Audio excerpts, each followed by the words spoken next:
മംഗളത്തിന്റെ പച്ചപ്പുൽ വിരിക്കാത്ത അടുക്കള മൈതാനത്തിൽ ആവേശകരമായ തയ്യാറെടുപ്പുകൾ അണിയറയിൽ അരങ്ങേറ്റം കുറിക്കാൻ ഒരുങ്ങുകയായി. പതിവ് വെള്ളപ്പുട്ടിന്റെ ഏകാന്തത റഫറിക്ക് കൈമാറി സമാനതകളില്ലാത്ത ഒരു മഹാപോരാട്ടം അണിയറയിൽ തയ്യാറെടുക്കുന്നു. ആരോഗ്യത്തിന്റെ പച്ചപ്പുമായി മുരിങ്ങയിലെച്ചാറിൽ ഒരുങ്ങി ഫ്രാൻസ്.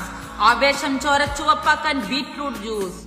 മംഗളകരമായ മഞ്ഞ നിറം വിതറാൻ മഞ്ഞൾ വെള്ളം. പ്രകൃതിയുടെ സ്വന്തം നീലപ്പടയാളി ശംഖുപുഷ്പച്ചാർ. തരി പോലും കട്ടപിടിക്കാതെ മംഗളത്തിന്റെ ചുണക്കുട്ടികൾ പുട്ടുകുറ്റിയിലേക്ക് പ്രവേശിക്കാൻ ലൈനപ്പ് ചെയ്യുകയാണ്. ഇനി പോരാട്ടം ആദ്യ റൗണ്ടുകളിലേക്ക്. പുട്ടുകുറ്റിയുടെ ആഴങ്ങളിലേക്ക് തേങ്ങാപ്പീരയുടെ അകമ്പടിയോടെ ഈ നിറങ്ങൾ ലേറുകളായി അണിനിരക്കുന്നു. വെള്ളക്കുപ്പായമിട്ട റഫറി കളിക്കളത്തിൽ. ആദ്യ റഫറിയുടെ വിസിൽ മുഴങ്ങിയിരിക്കുന്നു. സാമ്പാ താളത്തിൽ മൈതാനത്തെ കനൽപൂരമാക്കാൻ ബ്രസീലിന്റെ നെയ്മറും സംഘവും. വേഗതയും തന്ത്രവും ഒത്തുചേർന്ന ഫ്രഞ്ച് പടയോട്ടത്തിന് നേതൃത്വം നൽകി എംബാപ്പെ നയിക്കുന്ന ഫ്രാൻസ്. ആഴക്കടലിലെ നീലത്തിമിംഗല കുട്ടികളെ നയിച്ച് ലയണൽ മെസ്സി. പറങ്കിപ്പടയുടെ നായകനായ റൊണാൾഡോ നയിക്കുന്ന പോർച്ചുഗൽ ടീം.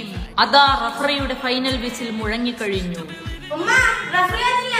കുട്ടിപ്പട്ടാളം ഈ മത്സരം അനായാസം വിജയിച്ചിരിക്കുന്നു. കാണികൾ ആവേശത്തിലാണ്. ആവി പറക്കുന്ന പഞ്ചവർണ്ണ പുട്ടി ഇതാ അടുക്കളയുടെ പോയിന്റ് ടേബിളിൽ നിന്നും ഒന്നാം സ്ഥാനത്തെത്തിയിരിക്കുന്നു. What a match, what a cooking.